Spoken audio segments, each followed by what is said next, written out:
اتنے سارے اللہ نے وعدے کر لیے آپ سے، اتنے سارے وعدے کر لیے اللہ نے، تو میرے بھائی اب ہمارے پاس اسلام کے علاوہ کوئی آپشن نہیں۔ اب جلدی سے بات کو سمیٹ کے ختم کرتا ہوں۔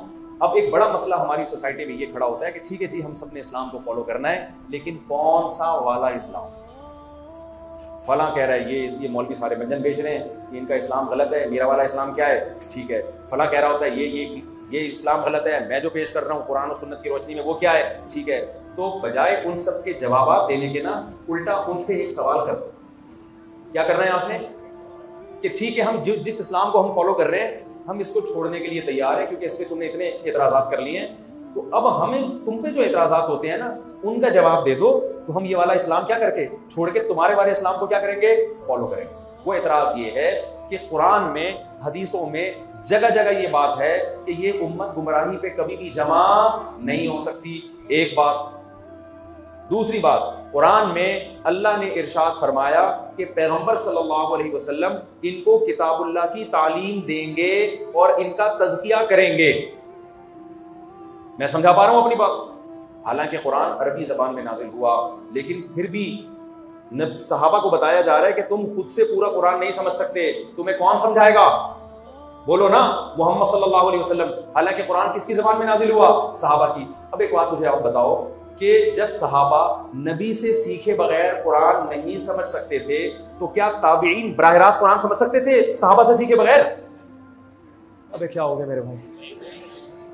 جب تابعین صحابہ سے سیکھے بغیر قرآن نہیں سیکھ سکتے تھے تو تبع تابعین سے سیکھے بغیر ڈائریکٹ قرآن سمجھ سکتے تھے؟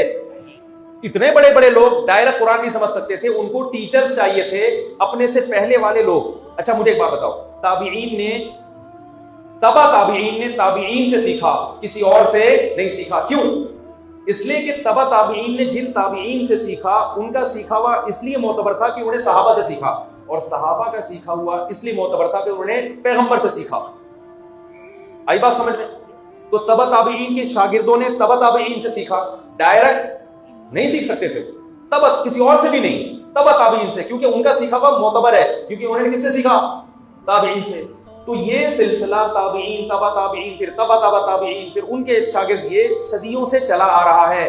جو اس سلسلے سے ڈسکنیکٹ ہوگا، جیسی مرضی قرآن کی تفسیر پیش کر دے، حدیث کی تفسیر پیش کر دے، جتنے نمبر، ریفرنسز اور حوالے دے دے، اس کا سیکھا ہوا معتبر نہیں ہے۔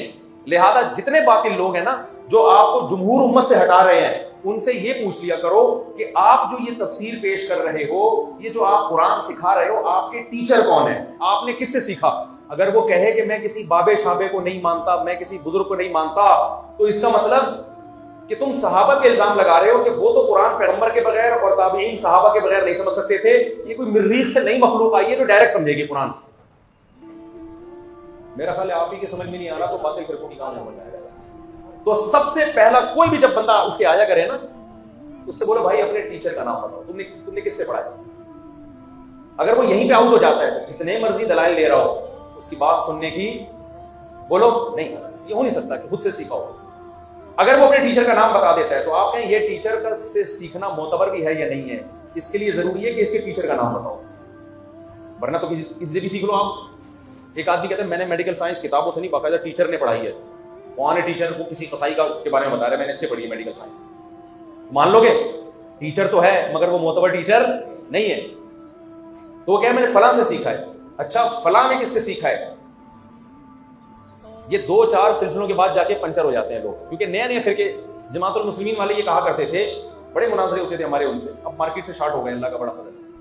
وہ کہتے تھے کہ نبی نے فرمایا کہ فرقے جب بہت زیادہ پھیل جائیں گے تو جماعت المسلمین کو فالو کرنا ہے، حنفی، شافعی، مالکی، حنبلی نہیں بننا۔ کس کو فالو کرنا ہے؟ جماعت المسلمین کو۔ لوگ بڑے گمراہ ہو رہے تھے، یار یہ کوئی حنفی ہے، کوئی شافعی ہے، کوئی مالکی ہے، کوئی حنبلی ہے، اصل تو جماعت المسلمین ہے بھائی، کوئی فرقہ وارانہ نام نہیں ہے۔ میرے ساتھ بیٹھے، میں نے ان سے کہا جماعت المسلمین تو 1975 میں بنی ہے، اس سے پہلے تو یہ رجسٹرڈ ہی نہیں تھی، اسلام کا کوئی فرقہ ہی نہیں تھا، تو اس سے پہلے امت گھاس کھا رہی تھی کیا ہے بھائی؟ کہہ رہے ہیں بھائی نبی نے تو یہ حکم دیا جماعت المسلمین کو۔ میں نے کہا نبی نے جو جماعت بنائی تھی نا مسلمانوں کی، اس کو فالو کرنے کا حکم دیا ہے، یہ جماعت المسلمین تم نے بنائی ہے، یہ نبی کی بنائی ہوئی نہیں ہے۔ اور میں نے کہا یہ جو حنفی، مالکی، شافعی، حنبلی ہے، یہ وہی جماعت المسلمین ہے، کیونکہ حدیث کا مطلب یہ نہیں کہ وہ فرقہ جس کا نام جماعت المسلمین ہوگا، حدیث کا مطلب ہے جو عام مسلمان ہیں انہی کو فالو کرنا ہے، ان سے ہٹ کے کوئی نیا فرقہ نہیں بنانا۔ آپ نے نیا فرقہ بھی بنایا اور ظلم یہ کہ اس کا نام جماعت المسلمین رکھ دیا۔ یہ ایسے ہی ہے جیسے آپ کو میں حکم دوں یا حکومت حکم دے کہ ڈاکو کو پکڑ کے پولیس کے حوالے کرنا ہے، آپ نے پولیس کو پکڑ کے ڈاکو کے حوالے کرنا شروع کر دیا.